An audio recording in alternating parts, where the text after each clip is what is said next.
La France bouge.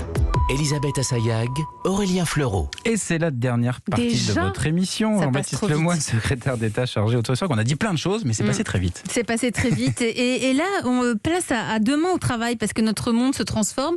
Nos entreprises aussi. Et plus que jamais, il est nécessaire de se parler, de se retrouver quand on travaille dans une entreprise, surtout après les mois qui viennent de s'écouler. Et c'est ce que vous avez mis en place. Axeline Rogier, bonjour.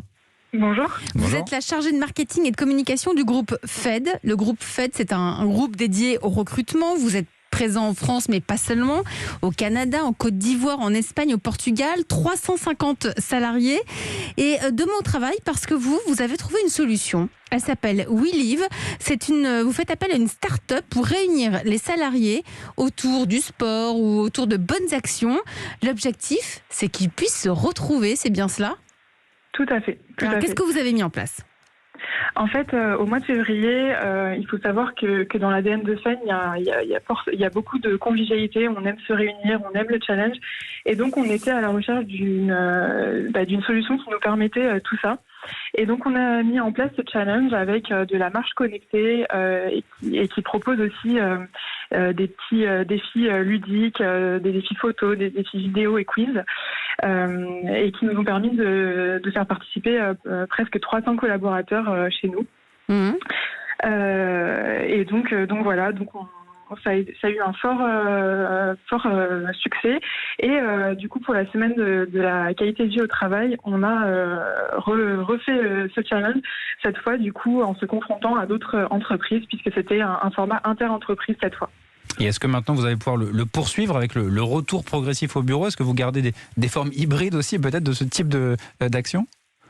Ah bah, tout à fait, on est totalement preneurs, surtout que ça nous permet d'engager nos collaborateurs en Côte d'Ivoire, au Portugal. Ils permettent de se connecter, en plus de se connaître, parce qu'il y a plein de personnes qui ne se sont pas vues depuis plus d'1 an, et donc ça permet qu'ils puissent être mis en relation les uns avec les autres sans se voir, forcément. Tout à fait. On a eu en plus plein de nouvelles recrues pendant cette période un peu compliquée, donc depuis 1 an et demi, et du coup ça nous a permis vraiment de mélanger nos équipes à travers ces 5 pays, à travers tous ces bureaux, et c'était vraiment un moyen tout nouveau pour nous de réunir entre guillemets nos collaborateurs, puisque avant on le faisait beaucoup en présentiel, mais du coup c'était assez limité puisque dans 5 pays c'est un peu compliqué de réunir les gens, et voilà, ça a vraiment répondu à ce besoin, tout à fait.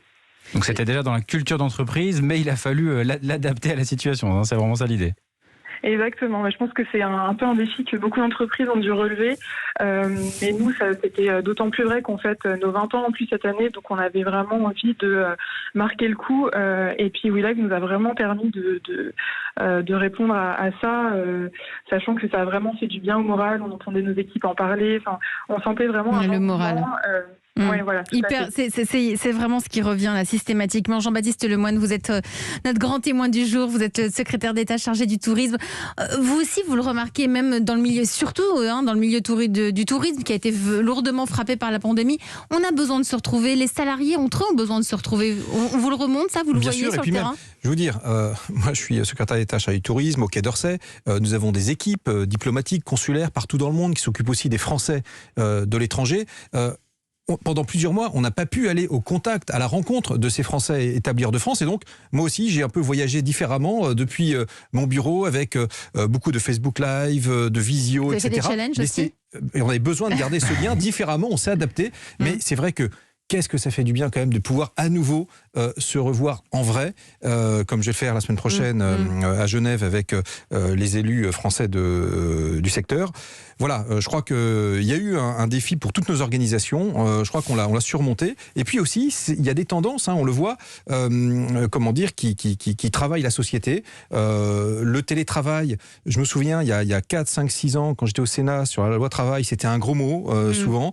Et bien aujourd'hui, on voit que c'est utile, ça va être encadré naturellement, et que certains d'ailleurs font des choix de vie liés à ça. Et ils en ont fait. Vont parfois s'établir, qui en Bourgogne, qui au Pays Basque, etc., pour pouvoir travailler de plus loin, mais continuer à travailler. La Bourgogne et le Pays Basque, on peut dire que c'est vos deux amours. Exactement. C'est un peu ça, Jean-Baptiste Lemoyne. Joli choix. Merci à vous, c'est la fin de votre émission. Merci d'être venu dans la France Bouge. Vous êtes le secrétaire d'État chargé du tourisme. On se souhaite un bel été alors. Très bel été. Une belle reprise. Merci à vos auditeurs, à vos auditrices.